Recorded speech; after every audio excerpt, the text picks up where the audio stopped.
idedeklara ko bang kasalanan namin? Meron akong tanong. Isasama ko na doon sa tanong. Ang tanong, bakit hindi pa sila gumawa ng draft executive order pagkatapos ng Doña Paz? Kaya nga, binanggit mo partner ang Doña Paz. Pero may sagot doon. Wala pa kasi si Gloria Arroyo noon.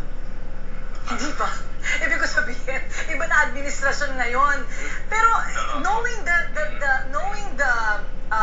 the reputation of Sulpicio Lines, bakit hindi pa kumuha ng mga safeguards? Dati pa. Hindi, handa naman po kayong humarap, di ba, sir, no? Opo. Ayun nga po. Bakit to? Sir, mawalang galaan ulit ha. Kayo na naman, sir. Bakit ganun? Ba't to laging ganun?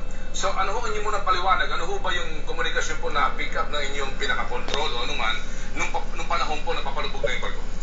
The captain in this case complied with all pertinent regulations. He submitted his vessel and his judgment to prosecute the voyage to the Coast Guard. The Coast Guard gave clearance. He prosecuted the voyage. After 10 hours, nagkaroon po ng sakuna. Opo. As to what actually happened, what were the forces that brought this about, hopefully malalaman po natin sa BMI investigation. With all due respect to the good admiral, hindi po totoo, siguro naman sa aming sariling investigasyon, na nagkaroon ng engine problem before the incident. Wala pong ganon. Sinasabi po ninyo, ito'y isolated doon sa iba pang mga nakaraang mga trahedya. Ilan ba sa Sulpicio? Pang-apat po ito, di ba, attorney? Pang-apat ito, since Doña the 80s? Paz, Doña Marilyn, isa pa hong princess.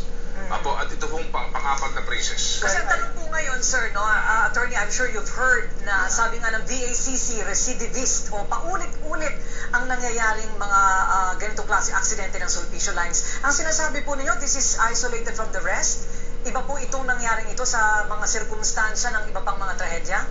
Different circumstances, but still the same unfortunate accidents, tragedies that nobody wanted to happen in the first place.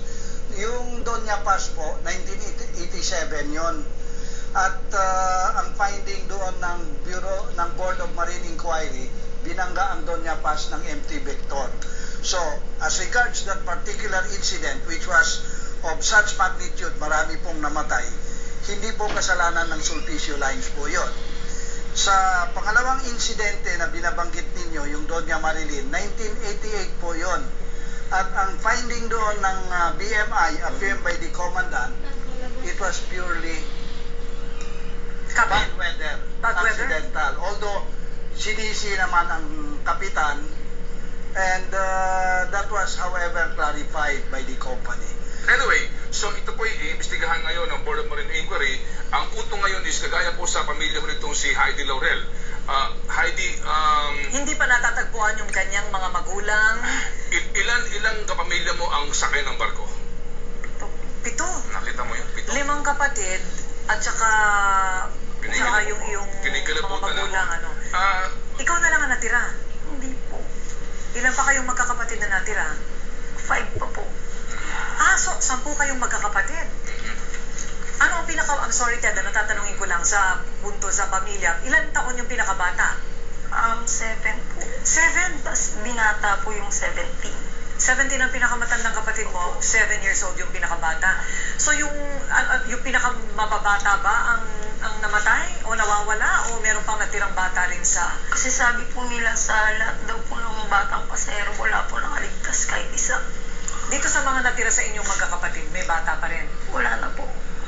Wala na? Nakasama po doon. So sila ay, ano ba ang pakay nila sa paglalakbay nilang yon? Kasi doon na po sila titira eh. Doon natitira? Opo. Kumbaga hahanap na ng parang bagong pamumuhay doon sa kanilang pupuntahan. Kasi yung papa ko po, yung pamilya niya po nandoon. Bali po gusto ng mga kapatid niya, doon na po siya tumira kasi bibigyan po siya ng trabaho.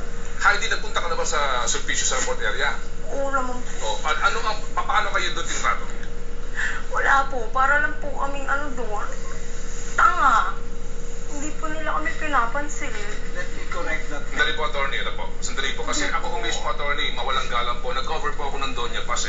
Nakita ko rin po paano mag-iyakan sa Tacloban yung kumakatok sa saradong pinto yung mga pasahero at yung mga pamilya po ng pasahero. Maging Doña Marilyn So let her finish, attorney. So, pupunta sitwasyon, hindi ba? Kung may survive o Opo, kahapon pa po. Bali, pumunta po kami dun kahapon. 10 pa ng umaga, nakauwi po kami 6 na. Dahil sabi po ng mga official doon, hintayin po namin hanggang 2 p.m. Magbibigay po sila ng update. statement. Opo. Hindi kami naman po, tao lang, hihintay po kami doon. Basta nabot na po kami ng magdidilim. Parang nakakawala po ng pag-asa kasi po kahit anong gawin namin pakiusap, yung pakiusap po na maayos, ayaw nilang umarap. May tawag ko dyan parang crisis public relations, di ba, partner? Oo, tsaka iba yung iba yung merong kumakausap sa'yo kahit Oo. paano nababawasan yung pag-aalinlangan. May humaharap. Oo, yung mga Sa ngayon po, tanong. mayroon. Sa ngayon, Sa Cebu. even in Manila, may mga DSWD, may mga DSWD doon. Ma'am, sir, I came from attorney, here this morning. Huwag niyo na pong pagtakpan kasi sa totoo lang po, wala talaga, maski isa. Kailan po kayo nagpunta doon? Sir, ma'am, anong oras pa po kami nandun? Kahapon pa. Para po kami tanga doon. Nagpunta kasi ako Sabi this po nila morning. kagabi, kahapon, balik daw po kami ng 8 a.m. ngayong umaga. Dahil doon na po final statement. Maaga pa po kami doon, 5 a.m. pa lang po, sir. Paano niyo po sasabihin na meron nagko-comfort sa amin? Sige nga po.